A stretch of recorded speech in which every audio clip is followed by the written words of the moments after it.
Hello. Today I have summarized the key points and my thoughts based on my own blog. Let's dive into the main content.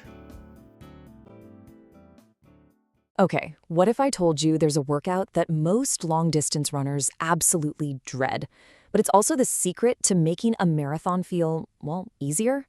I know, it sounds completely backwards, right? But today, we're going to dive into exactly that. A short, intense training method that might just be the best thing you can do for your endurance.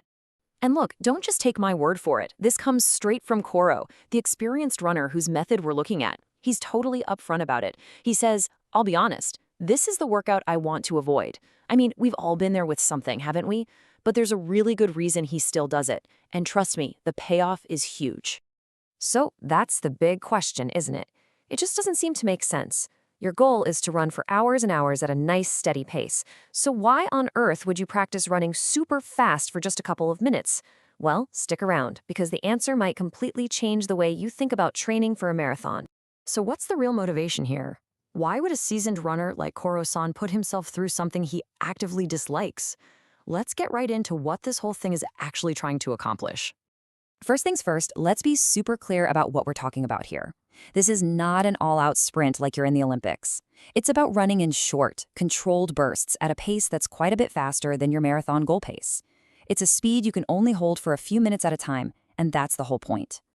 And here is the secret sauce. The entire reason for doing this tough, fast running is to trick your brain. You're basically recalibrating what feels hard.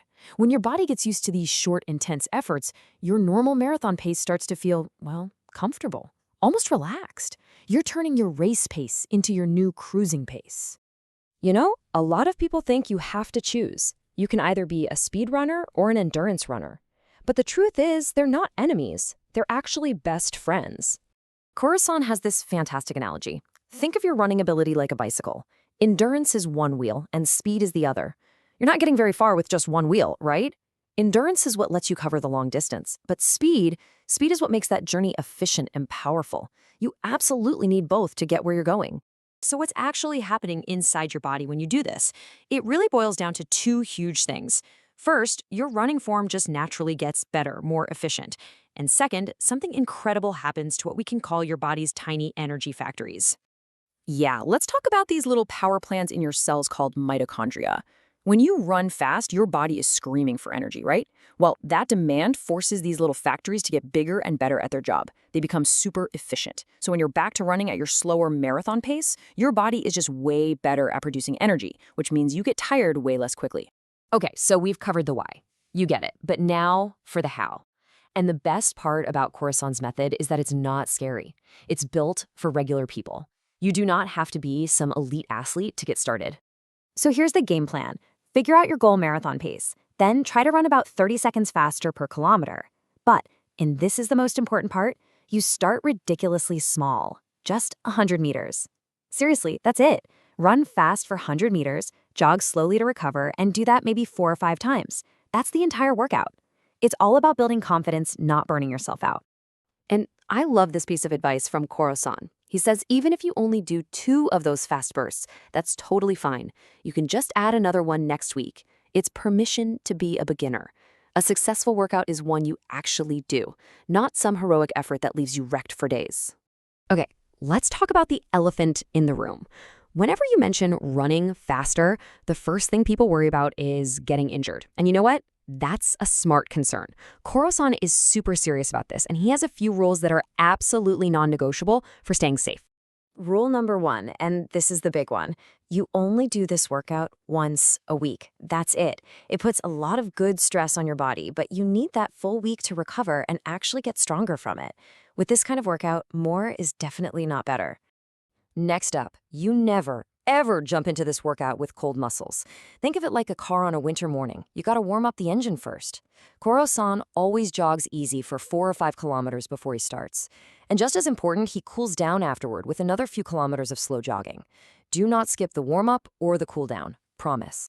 Now for what Koro-san calls the most important safety rule of all. You have to listen to your body's battery meter. A lot of running watches these days have this feature, usually called training load. All it is really is a simple score that tells you how tired your body is. So before you even head out the door, you're going to check that battery meter. If it's showing that your training load is high, that means your battery is low. Your body hasn't recovered yet. Trying to do an intense workout on a low battery is just asking for an injury. On those days, just go for an easy jog, or better yet, take a rest day. Seriously, listening to your body is the smartest training you'll ever do. So you did it. You started doing the workout you thought you'd hate. You're following the rules, you're building up nice and slow. So, what's the reward? What's the payoff? Let's look at the results. This is what it's all about. This is Koro-san's actual progress. When he first started, the fastest he can manage in this workout was a pace of 4 minutes and 20 seconds per kilometer.